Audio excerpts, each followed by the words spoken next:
அதாவது ரொம்பவே ஒரு எச்சத்தனமான ஒரு ஜென்மங்க தான் நம்ம நாட்டை ஆண்டுகிட்டு இருக்கு அப்படின்றதுக்கான சிறந்த உதாரணமே இந்த ஜனநாயகன் படம் அப்படின்ற மாதிரி நான் சொல்லுவேன்.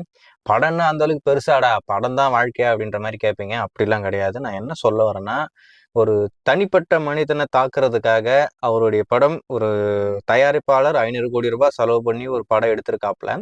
ஆனா அந்த படம் வெளிவரக்கூடாது, அந்த படம் ரிலீஸ் ஆகவே கூடாது, அந்த படம் தனிப்பட்ட முறையில வெளிவரக்கூடாது, ஐ மீன் ஒரு தனியா எந்த ஒரு படத்து கூட கிளாஷ் இல்லாம வரக்கூடாது அப்படி சொல்லிட்டு என்னென்ன பண்ணணுமோ எல்லாமே பண்ணி கடைசியா அவனுங்க ஜெயிச்சிட்டானுங்க.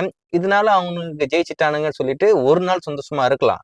ஆனா இதுக்கான பலன் அவங்களுக்கு எப்ப கிடைக்கும் அப்படின்றது அவங்களுக்கு தெரியாது. அதாவது அவங்க ஒரு படத்தோட விளையாடிக்கிட்டு இருக்கேன் அப்படின்ற மாதிரி தான் நினைச்சுக்கிட்டு இருக்காங்க. ஐ மீன் தளபதி விஜயோட விளையாடிக்கிட்டு இருக்கோம், அவருடைய படத்தை எந்த அளவுக்கு குடைச்சல் கொடுத்து ரிலீஸ் பண்ண முடியாம பண்றது எல்லாமே பண்ணிக்கிட்டு இருக்கோம் அப்படின்னு சொல்லிட்டு ரொம்ப சந்தோஷமா இருக்கலாம். பட் கோடிக்கணக்கான ரசிகர்களுடைய எமோஷனோட அவங்க விளையாடிக்கிட்டு இருக்காங்க அப்படின்றத கூடிய சீக்கிரம் அவனுங்க தெரிஞ்சுக்கதான் போறானுங்க. செருப்பால சாணியில முக்கி அடிக்கிற மாதிரி ஒரு தரமான சம்பவம் அவங்களுக்கு கூடிய சீக்கிரம் காத்துக்கிட்டு இருக்கு.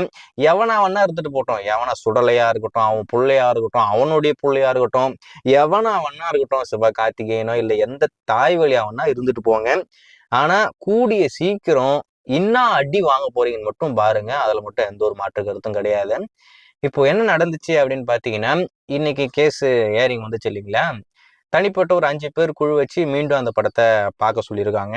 பார்த்துட்டு அதுக்கப்புறமா சென்சார் சர்டிஃபிகேட் கொடுக்குறாங்க, ஐ மீன் ஜட்ஜ்மெண்ட் சொல்ல போறாங்க. ஆனா அதுல ஒரு சின்ன பிரச்சனை என்ன அப்படின்னு பாத்தீங்கன்னா, ஜட்ஜ்மெண்ட் நாளைக்கு வரப்போறது இல்லை, 9ஆம் தேதி காலையில தான் அப்படின்ற மாதிரி சொல்றாங்க. அதைப்படி பார்த்தா 9ஆம் தேதி தான் ஜட்ஜ்மெண்ட்டே வருதுன்னா 9ஆம் தேதி எங்கிருந்து நம்ம ஜனநாயகன் படத்தை பார்க்க போறோம் நீங்களே வச்சு பாருங்க. இது மூலியமா நம்மளுக்கு என்ன தெரிய வருது அப்படின்னு பாத்தீங்கன்னா, ஜனநாயகன் திரைப்படம் 9ஆம் தேதி ரிலீஸ் ஆக போறது இல்லை. ஒருத்தவங்க உம்மாலும் கேட்கணும்னு தோணுது. பட் ஆனா வாயை மூடிக்கிட்டு அமைதியா இருக்க வேண்டியதா இருக்கேன். பொறுமையா இருப்போம்.